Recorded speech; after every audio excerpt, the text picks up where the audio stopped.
Just as a quick intro until he comes, as you know, the meetup is organized by No Limit Hub, a local nonprofit organization from Niche, which exists for the last 3 years actively. We're hosting a lot of events with the topics of and technology in the city of Niche. But since the corona outbreak and we're all at home, we will be organizing more live webinars and events. So our flagship project is Shternin, the developers conference, which happens once a year in the city of Niche. Currently, we're expecting one as soon as the corona outbreak lowers down. Everything is set for the next one. On top of that, we're organizing, we had more than 30 local meetups, usually bringing in experienced entrepreneurs from all over the world to share their experience on how they have built a business. Roy is one of them. He's back in the call now. Roy, can you test the sound now? Yeah, can you hear me, guys? Can you say something? Yeah, we hear you now. That's good. Finally. So, so just to finish up the background, so No Limit Hub organizes a lot of tech and entrepreneurship meetups. We have recently started organizing an online conference for SaaS founders, software as a service companies, founders and executives, where we talk about the startup growth, how to hack growth, how to get new customers, how to do sales, stuff like that. So you can go to kickass-saas.com to check out the event. We had one about a month and a half ago. We're preparing the next one with some really cool speakers at the end of the month. And now with us we have Roy, who is actually with us now live over the conference. We managed to get everything set up. Roy Shternin, if I'm pronouncing it correctly. Correct me if I'm. Yes, cool. So he's a health entrepreneur. That's something you don't hear or see every day. So we expect to hear a lot of interesting things from someone who's been in the tech health here for many years. Actually, Roy, after being ill for years, he was diagnosed with a rare condition called POTS syndrome, or POTS syndrome, and after that he started kind of a medical revolution, started saving other people's lives and promoting health so that in a way doing that he was also saving his own life. And he's a founder and lead patient. How I read, it will be interesting to hear that role. What does that mean to be a lead patient in a company? And a lead patient in an Israeli Society for dysautonomia, if I'm again pronouncing it rightly, a lot of medical terms, so please feel free to correct me if I'm wrong. And Roy has founded several health startups and NGOs, including Help Plus, Valero Clinical, Project Hearts, and Labruet, and a few more. But the list is not short, that's for sure, even without the other ones. So he served as a chief patient and head of patient innovation for Ludwig Boltzmann Institute in Austria, and is serving in a board on several medical health organizations. So really long and extensive medical experience. And Roy, I'd like to give the floor to you So Roy has prepared a presentation for us. So we will talk about how Corona crisis is impacting the actual world, and how it is actually a chance for everyone to take advantage, not to take advantage of it, but it's also like an opportunity. And like we'll use this to kind of take a look at the general tech health ecosystem and how things work, how they are, and how they maybe will be after this all ends. So I leave the floor to you. If just a technical question, if from the audience has any questions, feel free to write them in the chat on your right. Feel free to write any feedback that you have. If you're having issues with the platform or you like it, feel free to write it there. Roy, I won't take any more of your or the participants' time.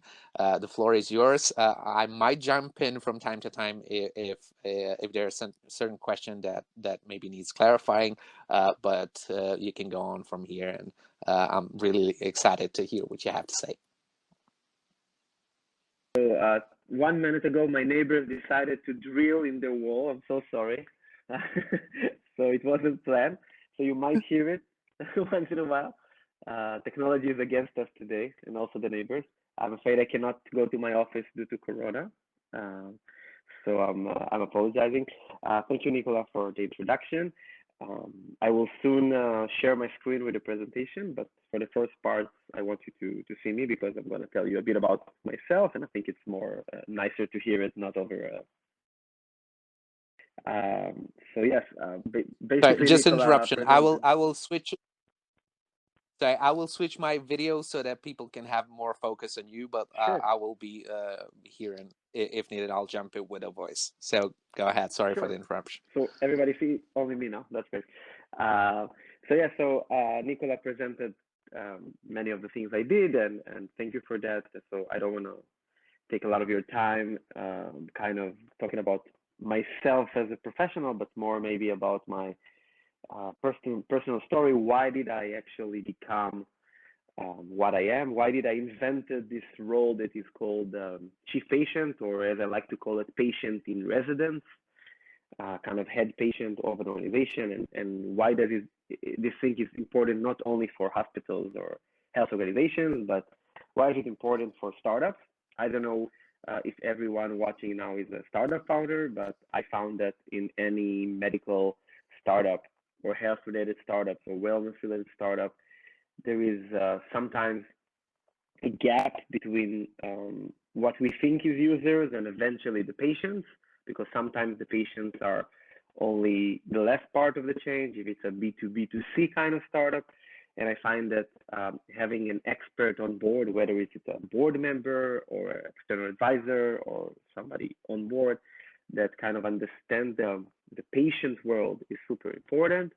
So I'm just going to take a few minutes and tell you what has happened to me that made me want to go and kind of change the medical world, or fix healthcare, as I like to call it, because I totally believe healthcare today is completely broken. And Corona kind of exposed the ugly sides that we didn't prepare for in healthcare, but also the beautiful sides of healthcare entrepreneurship, policymaking, and so on. And we're going to go step by step and talk about it. So I'm 36 years old. I'm from Tel Aviv, Israel, and I spent most of my life in Israel. Almost 2 years ago, I came to Vienna, and I'm gonna tell you at the end why and what am I doing here in Vienna. I was supposed to be a doctor. My direction in life was to become a doctor. I went to the Israeli army, and was supposed to discharge from the army and go basically study medicine. I chose to study medicine in Italy because I really like the country and the language and the culture, and I thought it's going to be a wonderful experience. And 2 weeks before the beginning of my medical studies, I have collapsed during a shift. I used to be a Red Cross volunteer. I used to serve as a paramedic, and I collapsed and was rushed to a hospital, and my life completely changed that night, because from a young, healthy guy that was basically supposed to start medical school in 2 weeks. Everything was ready. Everything was kind of packed. I said goodbye to everyone. In 1 second, everything changed, and I found myself on a hospital bed, not knowing exactly what's going on, but I felt really, really bad. I had severe chest pains, severe weakness. I couldn't breathe. I was struggling actually for every breath that I took, and the doctors didn't know exactly what's happening with me. That night was the first time in my life that I thought that doctors can actually make a mistake, and they're humans like you and me. And the doctor in the ER, which I knew, we had shifts together as in the Red Cross. We used to have doctors on some of the units, and this lovely doctor almost killed me because he made a mistake. He didn't sleep for a long time, and it's the first time I kind of realized maybe the patient is not necessarily going through always the same procedure and the same journey and the same experience, and it's very different. There may be a bias there, maybe something is not right.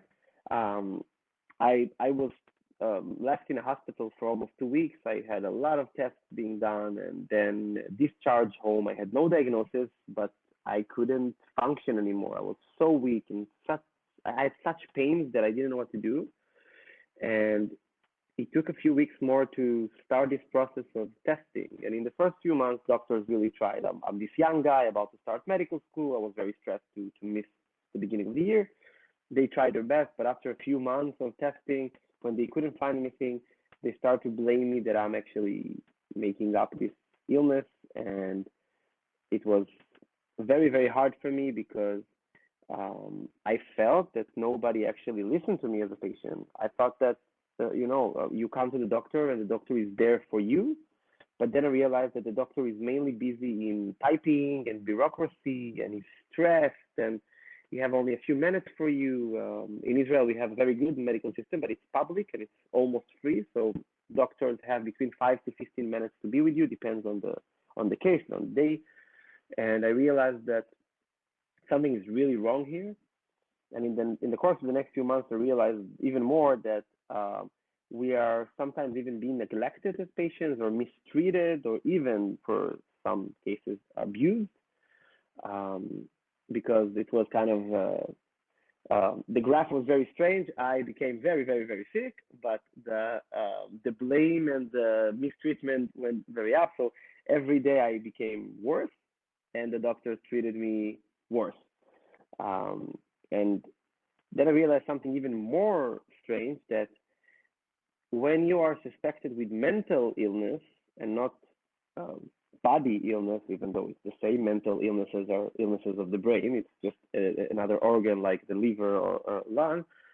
When you're being suspected for mental illness, it's like the black sheep of medicine. So it was completely negligence and abuse, and doctors started to abuse me that I'm not eating and I'm harming myself on purpose, and they call the police and they question my parents that maybe my parents are kind of abusing me, and my health was really deteriorating. And after a few months, I couldn't walk anymore, and after something like 6 months, I lost more than around 30 kilos. So I weighed less than 50 kilograms. The lowest was around 47, 48 kilograms. I was admitted to hospital several times more, but every time I got to a hospital, I always got the same blame that I'm making it up. And if I want to walk, I can walk. If I want to eat, I can eat. It's only in my mind, but no admission, nothing. In none of these hospital visits, I never spoke to a psychiatrist or psychologist or social worker. It's amazing, but it was the case. And in order to save you some time, eventually I lost completely all ability to function, and I was in bed. I was in bed for, in that time, 3 years, and I saw 32 doctors. The last doctor was the doctor I was waiting to see for a long time because he was an expert, was kind of the Israeli version of Dr. House. He was supposed to give me an answer after collecting all these testing, and I was supposed to get some sort of diagnosis and maybe, go on with my life. And I was really hoping that if they find diagnosis, there's probably a cure, because that's what I thought medicine is all about. Like you have diagnosis, you have some sort of cure or medication or treatment, and then you go back to your life. And I was dreaming to join every year, the next year of medical school. That was kind of my dream. Every year it didn't happen. It made my mental state really worse and my bodily state really worse. And it's very hard because you have basically nobody to talk to in a professional level about it. This doctor, instead of giving me hope, he basically killed my hope completely. He told my parents, after reviewing this huge book that we carry with us in the 21st century, instead of having everything digital, all these papers from all the hospitals. He just told my parents he doesn't know what I have, but in case I'm not making it up, it's even worse, because if it's mental, at least they can admit me into a mental hospital. But if it's not mental, the only thing I can do is to basically stay in bed, because it's probably a very, very bad genetic illness, and I'm probably going to die. And if I'm not going to die, I'm going to grow old like this and stay like this all my life. And he told them the big three no's that they need to remember: that I will never in my life go to university, never in my life marry a woman or a man, and never in my life work a single day in my life. And my parents were recommended to buy me a nice mattress, connect me to a TV cable service, and also they were recommended that they can get a wheelchair if me, the child, he didn't even look at me, he just pointed at me while talking only to my dad, not even to my mom.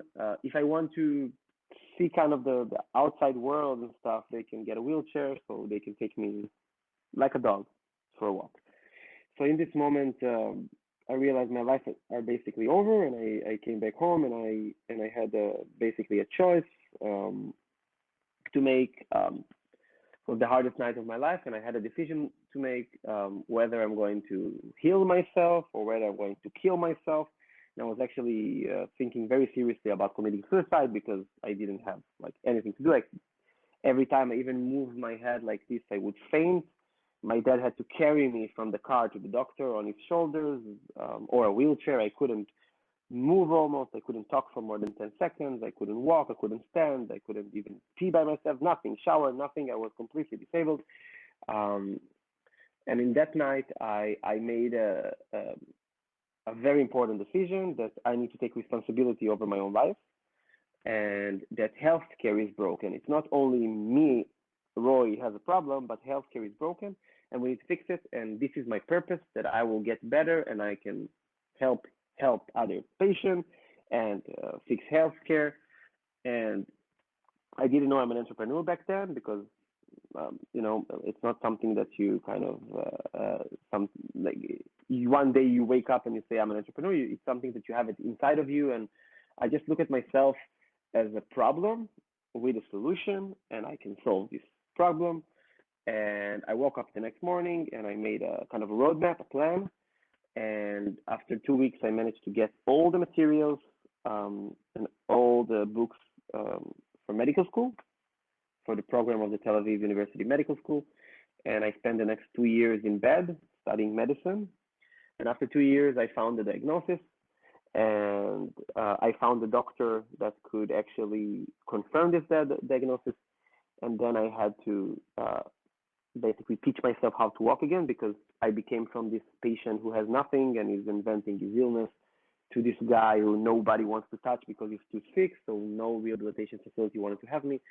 And it took me the next almost year to learn how to walk again, to talk again, to regain my self-esteem again. And then instead of going back to medical school, I took a scholarship to a special social entrepreneurship program in Israel that teaches basically teachers how to be social entrepreneurs. And then I started a series of projects, NGOs, startups that aim to fix healthcare, basically. So this complicated word that Nicola was trying to say in Hebrew, it means for health. Labriyut means for health, or Gesundheit in Hebrew. And it's an award-winning program that teaches health education in very poor neighborhoods and schools. And communities. And it's now being funded by a very good and established foundations in Israel, and it's going to be in more than 100 schools in the next 3 years. And Project Heart is an NGO too, teaching underprivileged teenagers to become first aid instructor, giving them basically a meaning, and they go and teach first aid, and then they basically kind of continue and study medical professions like nursing or paramedicine or medicine and so on. And I founded a few health startups that try to solve all sorts of problems, but only 2 years ago I managed to realize what was the actual problem that got me to bed for so long. It took me years to understand what doctors are doing wrong, because you come to medical school, you want to help people, you don't want to treat them like this. And I realized that the IT the doctors are using is really shitty, and doctors are just fighting the IT instead of the IT helping them. And they spend between 60 to 70% of their time typing and logging and doing other stuff that are not medicine. And I've decided to solve this issue. I've started this company called Valero Clinical, and we've been working in the first year and a half on developing technologies, algorithms, very cool SaaS-based product that basically automates most of the bureaucracy the doctors is doing, and also some of the clinical workflow. And we launched the product only 2 weeks ago, and we already have 100 doctors in the States using this product. So I'm very proud. And in this company, I'm serving also, I'm the co-founder and chief patient, again, because somebody needs to represent the patient side. And I appointed some other smarter, better guy to be the CEO. And this is the best thing entrepreneurs can do, is to learn how to delegate to smarter, better, more professional people than them. I know I'm a good founder, but I cannot be the best marketing VP or BD VP or product VP. There are always better people. So this is something I learned. And why did I come to Vienna? I gave a talk, and somebody from the health organization called Ludwig Boltzmann Institute, is one of the national health research institutions, saw my talk, and they wanted to cooperate with me. And they really liked this idea of chief patients, and they didn't think that me, so busy with startups, will actually agree to do it. And I told them, this is so important. The first time in the world you have a chief patient in a national health organization. So I left everything. I gave another guy to be the CEO, and I came for 6 months to be this patient in residence and to set up the innovation department and the patient innovation department, like bringing innovation from the patient side, not only from the market need or the physicians, nurses need. And it's been a wonderful ride. We developed apps with IBM. We developed very cool media strategy. We have podcasts, and we did a lot of cool projects and hackathons here in Austria to kind of bring the voice of the patients. Also with policy making, we wrote a cookbook for how to incorporate patients and the public in health research. And now I'm here in Vienna. I'm advising a lot of other organizations, hospitals, and so on how to do it. And I'm mentoring in several organizations, trying to help young startups to make less mistakes. So before I move on, I'm gonna ask you if you have any questions now. And if not, I will start my presentation, and I want to kind of take this stage and share with you my thoughts and ideas coming from 3 sides of healthcare. I'm sorry about the neighbors, they're against me today. I was a paramedic, I was a patient, and I was a policymaker. So I have the clinical side, the policymaking side, the research side even, and the startup side. So I can kind of take a macro look and share with you why do I think that Corona is a wonderful opportunity to finally fix healthcare. So do you have any questions whatsoever? I can see the chat. Let's just a second. Oh, that's cool. No, I see. Cool. Cool. I see the questions. There is no actual question. So if you don't mind, I'll move on to my presentation. And I've been told it's better for me to turn off my camera and to share my screen. So you're going to see my presentation in a second. No, you're going to see the financials of my company in a second, and you're going to see my presentation in a second. Really, in a second? I hope that everybody can see the screen. So yes, yeah. So I'm the founder of Valevro, and I'm the founder of a really cool company called Intermission Health. It's a patient-driven health consultancy, and we do a lot of cool projects with health communications and kind of bringing the patient side to a lot of other national organizations. I told you my story. I want to talk to you about what's happening today with Corona to this field that is existing more than 20 years now, even some say 30 years. It's called remote health or remote medicine. And this is so funny because we had all the infrastructure based and ready, but we didn't use it that well. We still have the same problem that people are overflowing hospitals and clinics for things they don't need to go to hospitals and clinics for. In many of the modern OECD countries, you still go to your doctor and waste an hour or two of your day just to get a sick note for your workplace. And it's so funny because we have all the technologies today to even take the measurements and the biometrics of people. And I think that what's the beauty side of Corona is that we didn't have any other choice but to use these tools. And we are using very, very cool technologies. I'm going to talk about several. I'm going to give an example of a very, very cool company from Israel called Healthy.io. And Healthy.io, they're wonderful. They're personal friends of mine, and they try to basically reinvent the urine test. You know, urine test is something so basic that you do every time you go to a hospital, and almost every time you do any general checkup with the doctor. It gives a lot of insights for doctors. But the problem is that, again, you have to go to the clinic or to the lab and pee in a cup and wait for the results to come in. So they invented this really, really, really simple kit that costs really nothing. It costs less than $1, I think, to manufacture. And basically, they have an app, and you pee in their cup, and you measure it with this little stick, and you put the stick on this paper, and you scan it with an app, and you get the results just the same as the lab. And it's the first ever FDA approved remote lab test that's been approved for urine. It's super cool and easy because in Israel, all the HMOs, the medical insurance associations, they accept this test as regular tests. So now you have the options of doing this at home. But we already know that we can do a lot of other blood tests at home and a lot of other tests.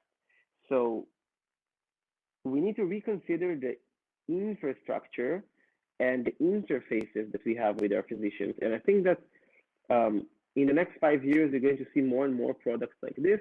We have Shternin that failed because of all the lies and the interesting story, but eventually this promise of having like a one-drop blood test that can be interpreted very fastly and maybe even on site, this will be our future.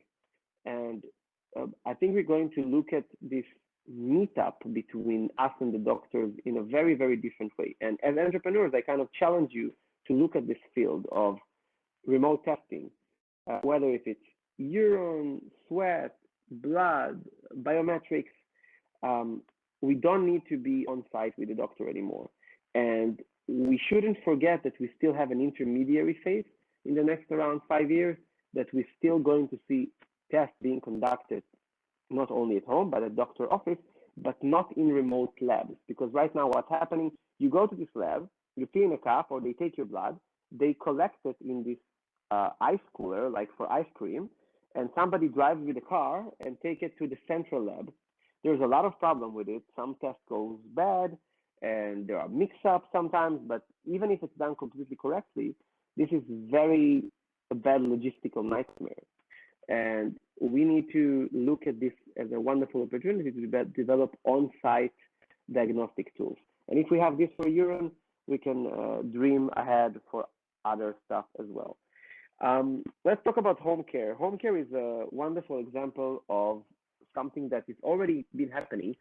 Um, you can see a lot of innovation going on in nursing home for elderly, and you can see a lot of innovation for very, very severely disabled chronic illness patients, people like with ALS, that it's too expensive to have them in a hospital for years.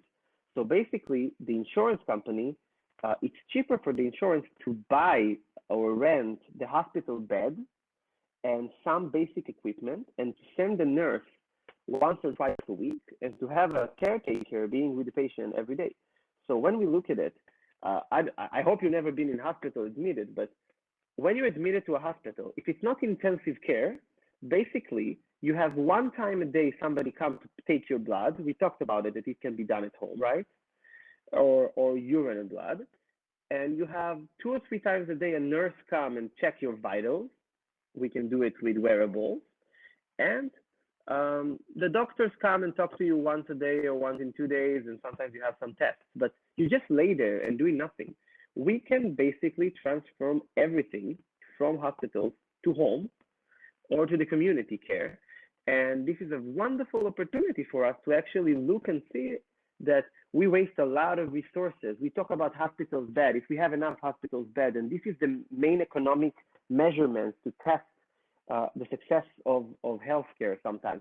How many beds are utilized? How many nurses I have per capita? But I think it's completely wrong to look at it this way, because eventually everything that doesn't require surgery or intensive care shouldn't be in hospitals. In 10 to 15 years, we're going to see hospitals turning into more emergency centers, and more they're going to be more research wellness center than what we see today, that we have these wards and departments that people just lay there and waiting to get an IV, for instance. That is something that we can completely do at home. And this is another beautiful example. Now in Israel, in the corona department in the hospital, instead of using those heavy, big monitors that do the beep beep in the movies, these devices that cost like €1,000 and sometimes more, you have this little watch that is good for people to be with home care. And this butterfly looking thing, it has exactly the same components of this huge machine that we have in patients' room today for blood pressure, pulse, and breathing and other measurements. And basically, this is FDA certified and CE certified. And I think that this is a beautiful example of the fact that we can basically not only minimize and save costs, we can basically treat people in another setting that is not hospital. This is being used not for the ICU department, but for the people, also for the ICU, but for the people who need the attention, but they don't need exactly to have, the nurse next to them 24 hours a day. So we're starting to see a wonderful shift happening. But what about those wearables that we all have today? We already have with the Apple Watch a basic ECG, and we are going to see in the next few years, probably if the predictors are right, we're going to see even sweat measurement, blood sugar, temperature. Basically, whatever we saw in this, we will probably going to see in this. And what's the difference? This is a medical device. You can buy it, but this is a complete certified medical device. And this is a lifestyle device. And eventually, we're going to see more and more insurance companies helping you to stay healthy by doing what they like to do. They don't like to pay a lot of money for compensation. So it's going to be easier for them to monitor your health. I know it's a scary Black Mirror thing, but if we think about it for a second, and if those devices can help us stay healthy and monitored, and they can tell us when we need to talk with a doctor or if we need any further assistance, but basically keeping us healthy. See the interface between this and this in a way that is very interesting to me. And if you think about it, as entrepreneurs, wearables are definitely the future. I'm not saying you should go on against Apple, but there are a lot of companies doing amazing stuff with wearables. We have blood pressure, we have sugar, we have sweat analysis that can be very important in healthcare too. And and those companies are usually buying those little companies' technologies. So it's a very beautiful room for innovation. The next field is what amazes me most and annoys me most about Corona. We've been talking about this for years. When I was appointed as the chief patient of the Ludwig Boltzmann Institute, the first thing I said that we are kind of tying up startups because we are making their life so hard, even if they want to sell us a simple service of technology. And if I want to go through R&D and certification, this is complete nightmare. But what's happening today? You have in America the HIPAA compliance that you have to maintain if you have any kind of digital communication with the patient. The American federal government just took off the entire HIPAA certification for a conference call with your doctor because you cannot go to see your doctors, and not all doctors, even most of the doctors, do not have HIPAA compliant service that can do it. Now they can use Skype and Google Hangouts and stuff like Zoom. What happened there? They realized that this is not such a terrible demon to actually allow this for a few months. And those companies are now thinking, hey, maybe I will do HIPAA compliance. And even my company, Valero, we enable doctors to add their own kind of HIPAA compliant or not HIPAA compliant link for a call with the doctor. So this is one example, but we have crazier examples. We have health regulation changing about medication and vaccination and being expedited, FDA approval expedited, other medical devices certifications, like for ventilators, right? We're talking about all these ventilators. Usually it takes around 5 years to do it. So what have changed? The bureaucracy have changed. And we need to change our mind and way of thinking and framework of thinking about those things, because we are not equipped in healthcare to adopt innovation. Innovation is kind of the enemy of healthcare, but it's the only drive also of healthcare.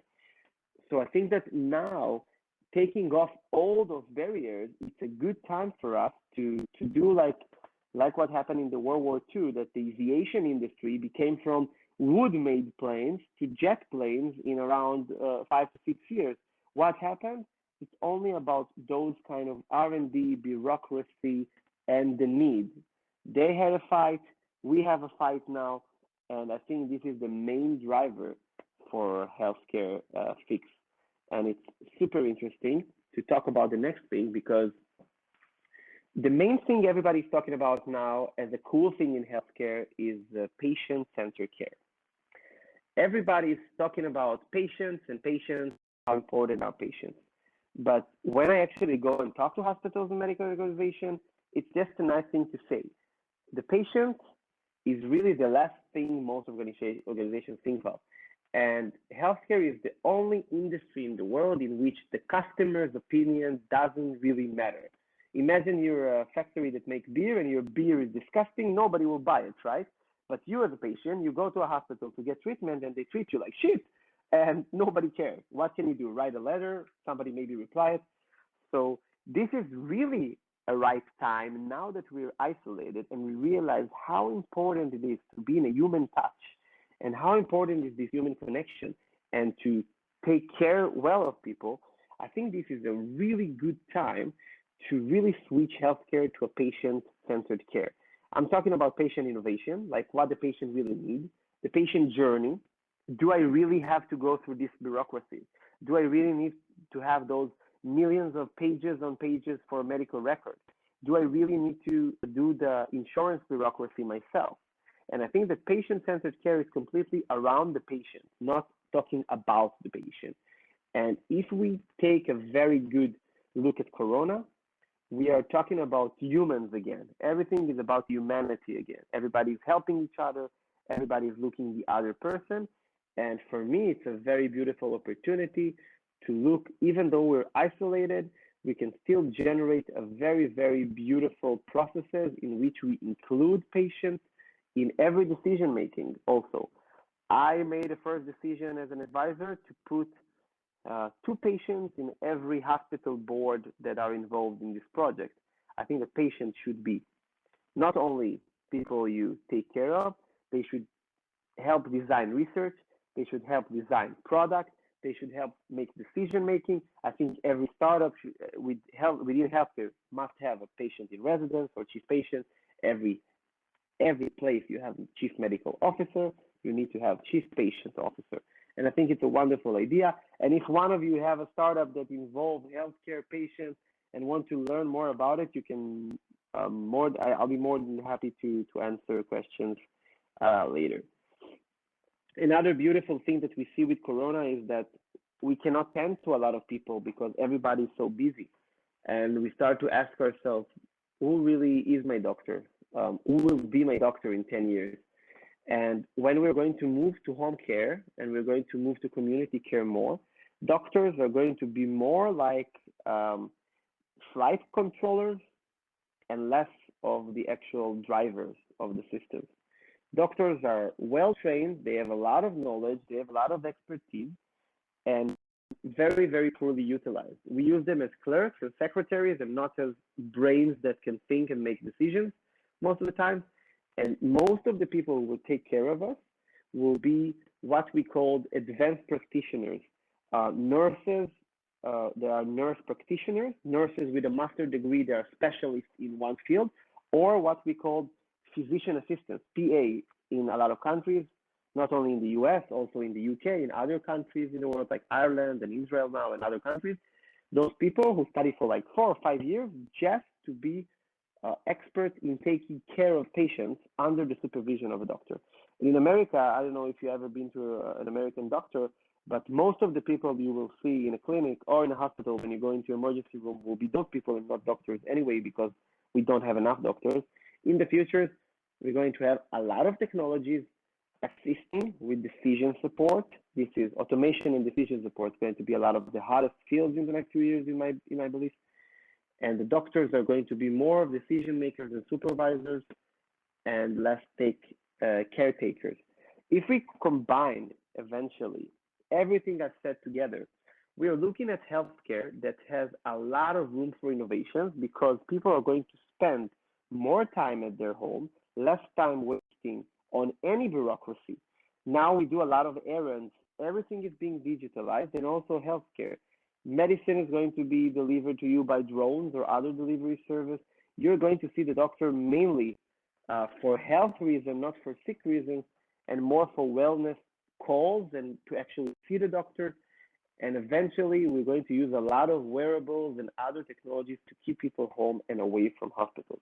And for you guys, it's a wonderful room for innovation. It's a wonderful room to think, what should I do not only now to create more masks and gears and beautiful things like the Israeli Air Force building ventilators instead of missiles.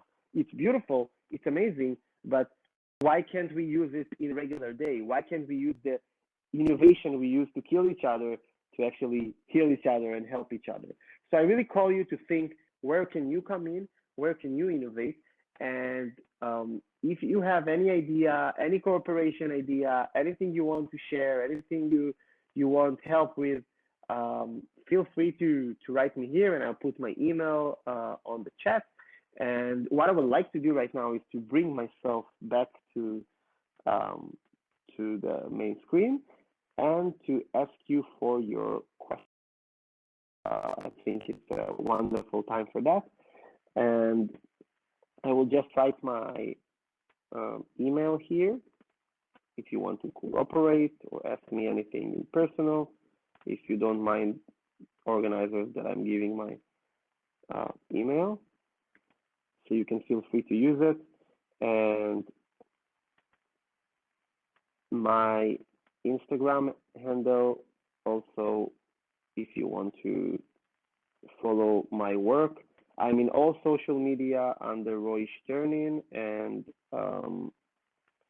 basically you can follow me and cooperate. Do anyone have any questions at all?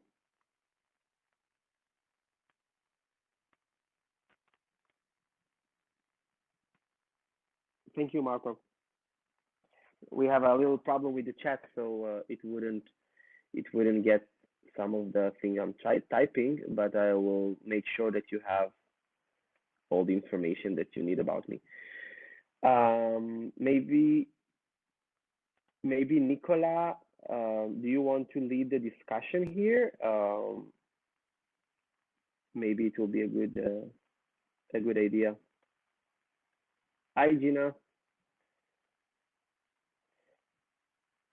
Yeah, the chat wouldn't let me link it here, so I will make sure that you have everything in a later stage. But yeah, I would love to have your question now. I see you have already a few polls there in the poll area, and in the chat I see a few of you are writing. And hi, Nicola.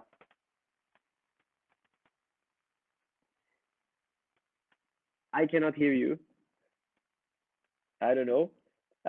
Maybe you can write it in the chat. And in the meantime, guys, if you have any questions, just feel free to write, and I'll answer by the order of the questions. I would love to. No, I'm sorry, still not. Yeah, we have some technical problems today. I'm so sorry. How about now? Okay, cool. So Yeah, the reason why perfect. people were maybe not seeing your comments is you, as one of the hosts in the backstage, have a toggle at the top, events and backstage. Maybe it was switched to backstage, so it's only for the people in the backstage. So make sure you click on the event, and then you will Yeah, see the group chat, and people should see your responses there. So yeah, yeah, so everybody who would like to ask Roy something, feel free to write it up in the comments. We do have a couple of questions that people have sent before the events. So whenever you want, I can read them out, so that that you can actually respond to some of why some of these people actually came and what they would like to hear. So do you want to? You're done with the presentation, so we can move to the discussion now, right? Cool. So yeah, let me read a yeah. couple of questions. So how does your business generate revenue, and what business model is applied in your companies? Let's say in general, what are business models for Okay, health tech companies? sure. So I'm usually making the division between medical devices, like physical products and digital products. With physical products, it's much more complicated because you have to put in all the prices that you had to invest and certification and so on. And usually you are forced to sell your product with some sort of upselling.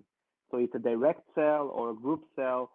Um, and then you have to basically have some expendable materials or service that you add on.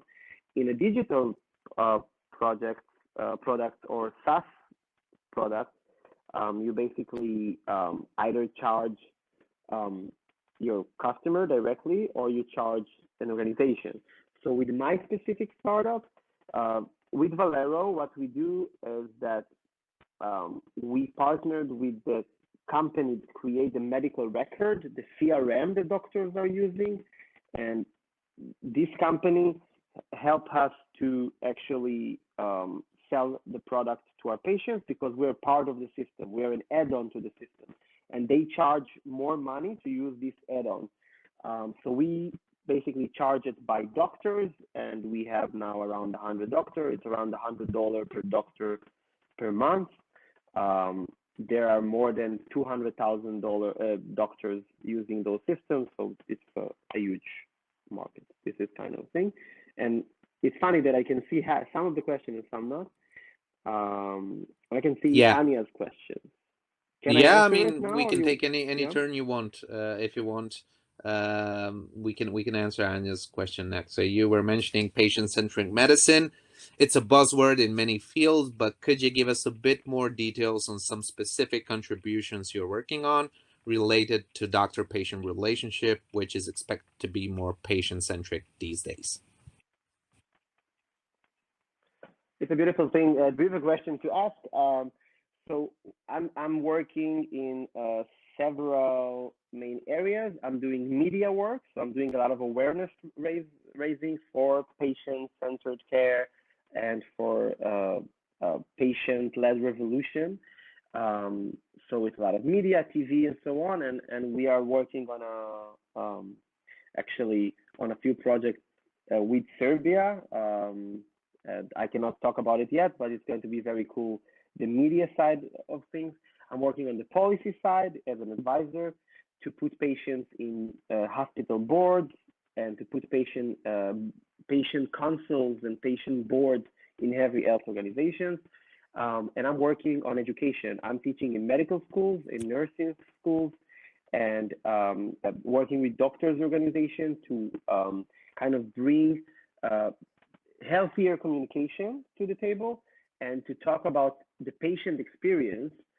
You know, we talk about the human experience and the suffering. So the patient experience is really simply put suffering. And the doctors are not against us. They're just overwhelmed. But when you come to them as an equal and talk to them about your experience and raise awareness for, first of all, rare illnesses or diagnostic kind of, biases, but eventually you just talk about the fact that you feel neglected in the system, I think it does something. So all of this together is the side that I work on as a patient leader. And there is a beautiful movement and a lot of cool projects happening. If you want, I can personally discuss it with you. Yeah, so you can follow up offline. with Roy if you want to know more details about it. So Magdalena has asked, she's interested in regulatory process for Help Plus app. Since application should be registered as medical device, I would like to know how long was the registration process? Were there any obstacles in application available to everyone in Israel and China? Can you do just a one-liner of what is Help Plus? Help Plus is one of the startups I'm proud of the most. Basically, it's an emergency medical assistant help. It diagnoses in a few questions your emergency situation, and it calls the emergency center. And in the same time, it calls, like the app itself, dispatch the nearest person to you with medical background. And it created an entire revolution in Israel because um, eventually, instead of waiting for the ambulance for like 15 minutes, somebody after 1 or 2 minutes come and help you. And the problem was a big drama because the law wasn't kind of even existent exactly about, am I allowed to send somebody to help you? What if he wants to take your money or attack you or something like this? So we solved it very simply because we didn't do any actual diagnosis and we didn't send anybody. We asked for somebody to come to help. So with a simple disclaimer, we were completely legal. But when the Red Cross adopted our technology, you had to go through a 2 or 3 weeks process of the police vetting you as a helper and going and giving your signatures and so on. So it was kind of a hassle. The legal part and the certification part is always a hassle. So 2 things I have to say about it. First of all, if somebody wants to lift the glove, as we say in Israel, if somebody wants to do something similar in Serbia, I would love this model to come to Serbia. I think it's beautiful. And now in Israel, it's being used by the 2 major emergency organizations and also in other countries. And this is the first thing. The second thing, always avoid certification if you can. A lot of processes that you do are not actually diagnostics, and you don't have to use CE or FDA for. That's why very early on, I suggest you to have a place like your hub or somebody who can mentor you and assist you and have a legal assistance to see that you're going in a direction that you don't have to spend all this money. And even if you do, there's a lot of beautiful experts that knows what to do and save costs. I can refer you to a wonderful hub in Germany that does exactly this specific productizing of medical devices and certifications. It was founded by 2 of my ex-co-founders, and they're doing amazing stuff for young entrepreneurs. By the way, in China, our product was launched, and then the law had us remove it from the marketplace because it was against the regulations. the regulation was updated 2 months after we were launched, and it was prohibited from people to help other people in the streets with medical things. So we couldn't continue with it, and instead of it, we made it kind of an NGO, and we taught people how to do CPR, and we made a lovely thing out of it, but the law couldn't allow us to continue eventually. So if I understand correctly, you actually didn't file for any official certification in this process with the Help Plus, No, but you kind of looked into the legal no, holes and not kind of even. find a way how to. There are always legal oaths, and you don't believe how many times a simple disclaimer can cover your ass, and you're working completely legally. And sometimes startups and entrepreneur wants to save this cost of advisors. They think that we don't need advisors. So your lawyer is your best friend. You will annoy you, really. You will be the bad guy, but the startup lawyer is the best friend. There are so many lawyer firms and law firms that will do it with a delayed payment or some sort of maybe take a bit of equity. Those 2% of the nothing that you have in the beginning can save your ass and make it the difference between a company or not company. So I really recommend having a good advisor in general and a good legal advisor. Cool. So what do you think is the thing that led to the in general the whole health system not being ready for what's happening today? I think that we took for granted the systems around us, all the logistical systems, all the services around us, and with all the predictions, and this is why Israel, by the way, is in a better condition than other countries in the same richness level, is that Israel is a war country. So we have emergency protocols for everything. And we took the worst case scenarios, but in very peaceful countries, we didn't think about things like this so much. And you have epidemic protocols, but you didn't think about the fact that there were going to be no flights or services and other things. And in healthcare, we're not treating illnesses, we're not curing anything, we're basically putting out fires.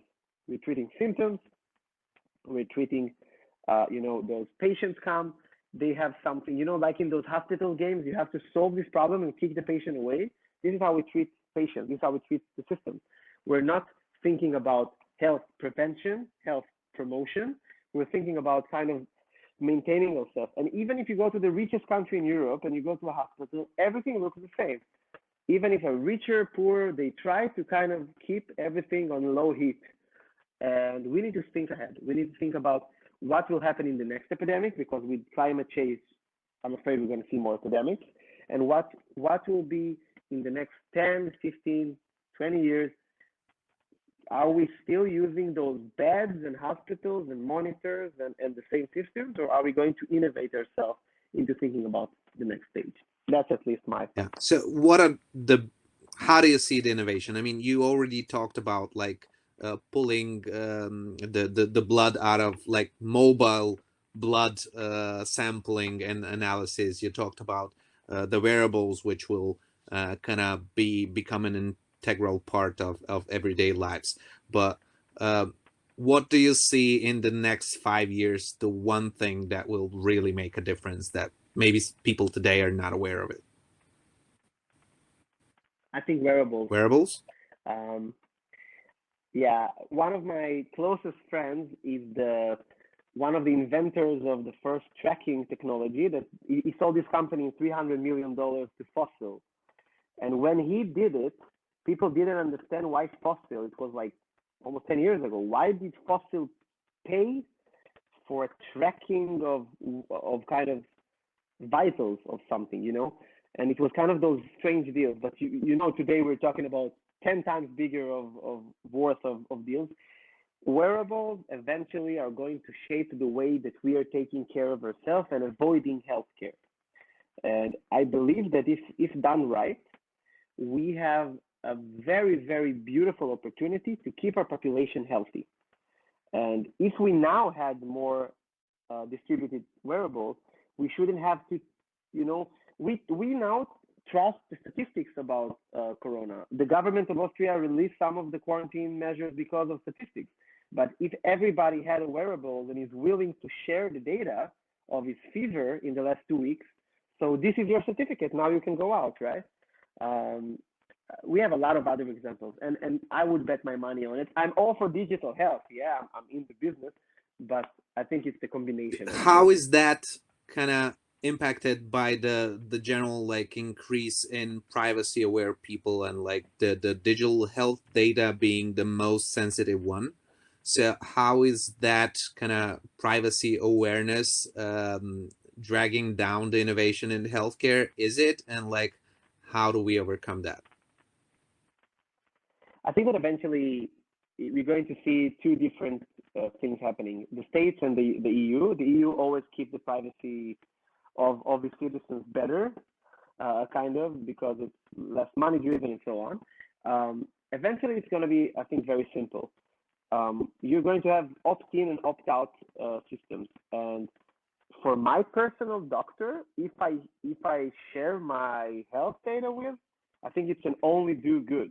My problem is not with my health organization. My problem is with those big companies that I don't know what they do with it. But if there is transparency law and if the data is anonymized, I don't mind. Listen, if my health insurance company tells me in America that I have to have an Apple Watch to get insurance, we're kind of boarding the Black Mirror area. But again, if we anonymize and we protect the privacy of people, this can use as a wonderful tool to keep people healthy. And using opt-in measures, you don't have to share your private information, and you can have layers of revelation. But the world is going in this direction, and we as entrepreneurs, we shouldn't kind of be afraid of it. We should embrace it, and we should innovate for the good, and vote for the best.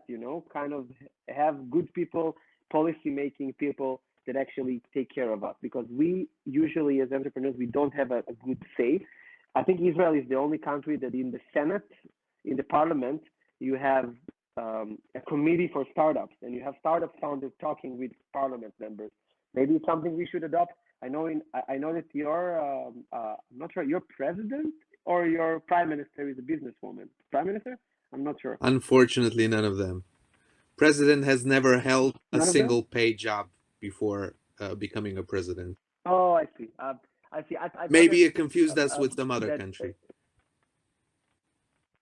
maybe, but I've I've heard that there's some measure being done in some countries in the Balkans to kind of more foster the communication between startups and the government. But I can tell you what's happening in Slovakia, our neighbor here, like 50 kilometers from here.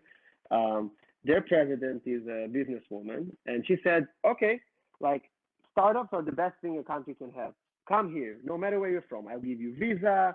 You can talk with the government. You can get money. Let's solve things together. It's not like you make inventions and we need to solve it with laws. Let's do stuff together. And eventually, this is how it should work." Yeah, I mean, we are moving towards there, and there's a lot of initiatives to kind of bring startup people in and kind of support them. Um, it's moving fairly fast considered to where we were a few years ago, Yeah. but we're still way behind many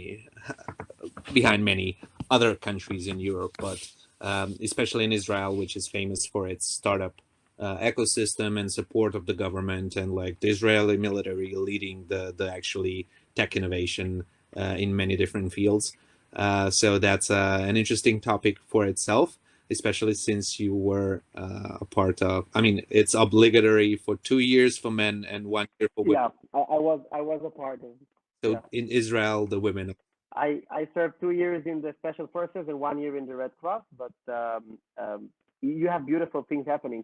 The testing stations for Corona in Israel were developed in 2 weeks by the army.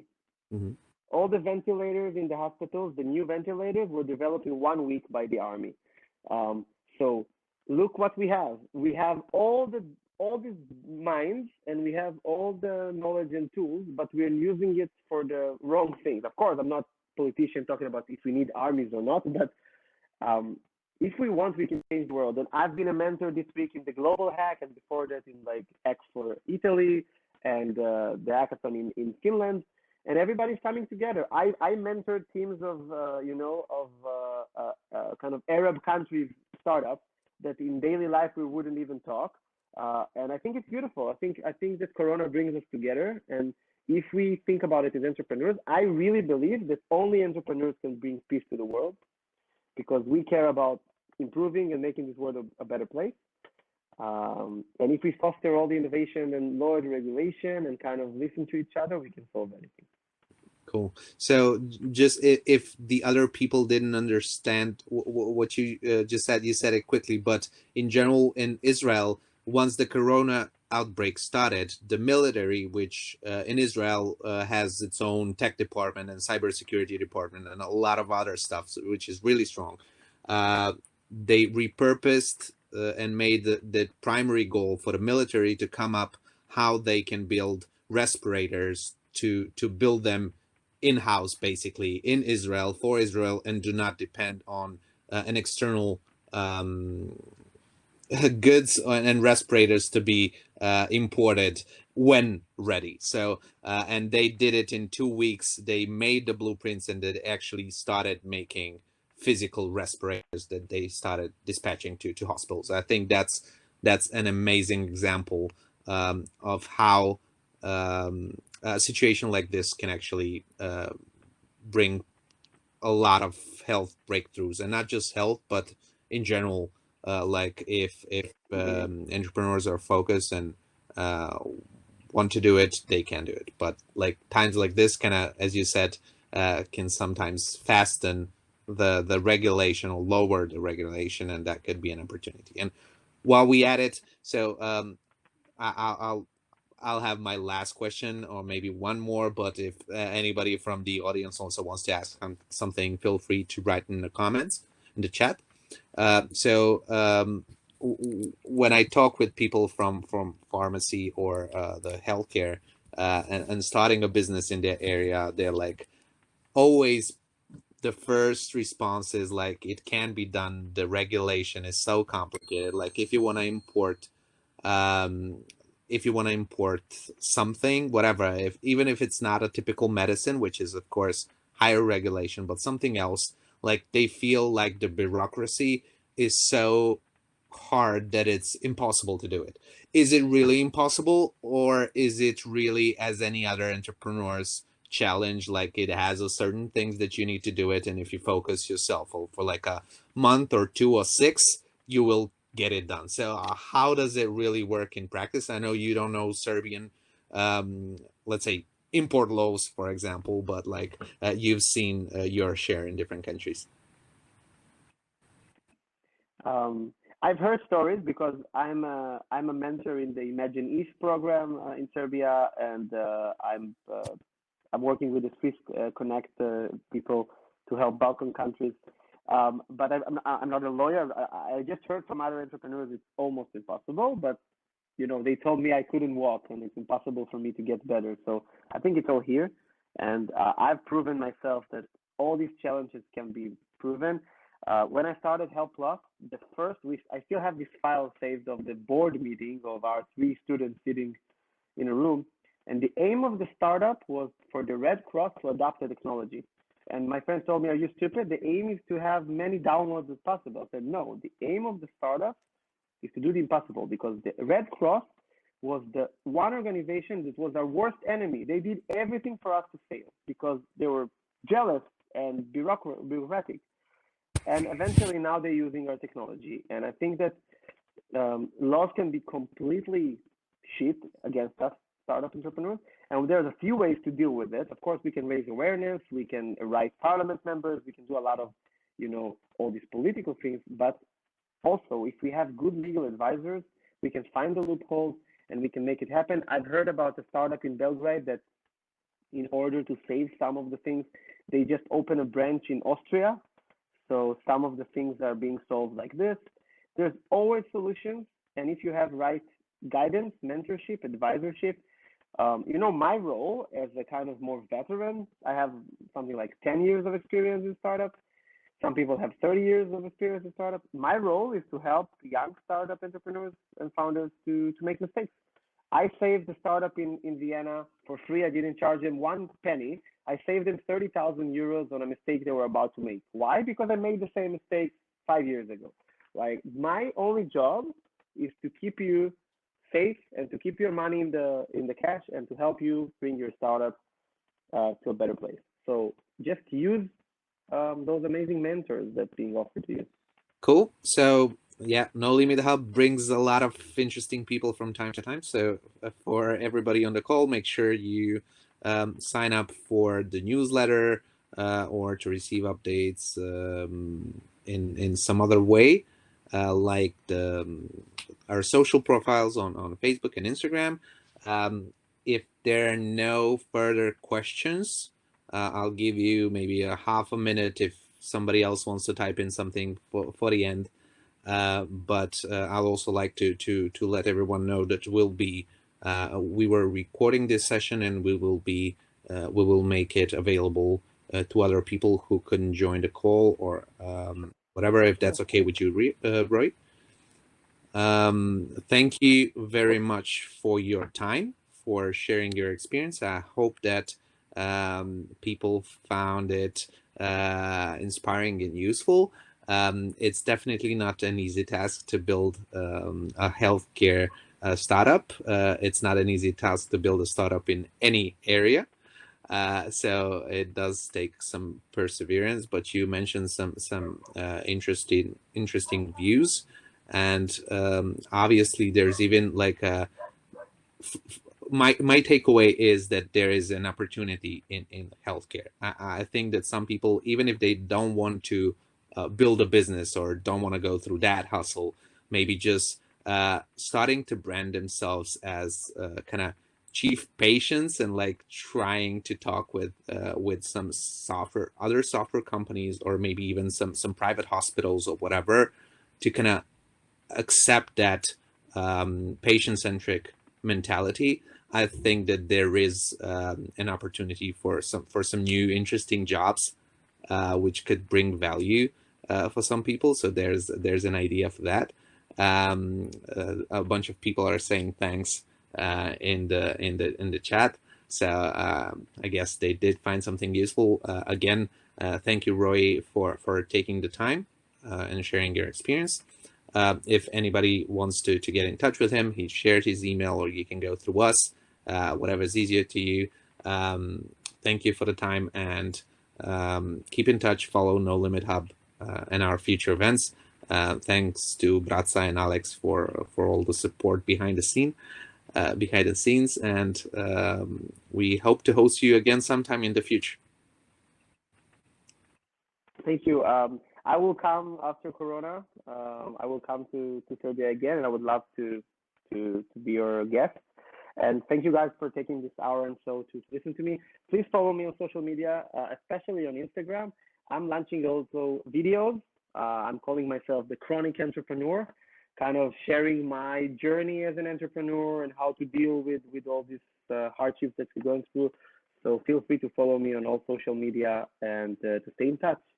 I would love to meet each and every one of you in person and on social media, and feel free to write me. And thank you so much, Nicola and Alex and Borislav for having me here. Awesome. Thank you, Roy. And thank you all the guys for watching the talk. See you on the next event. Have a good night. Good night. Bye-bye.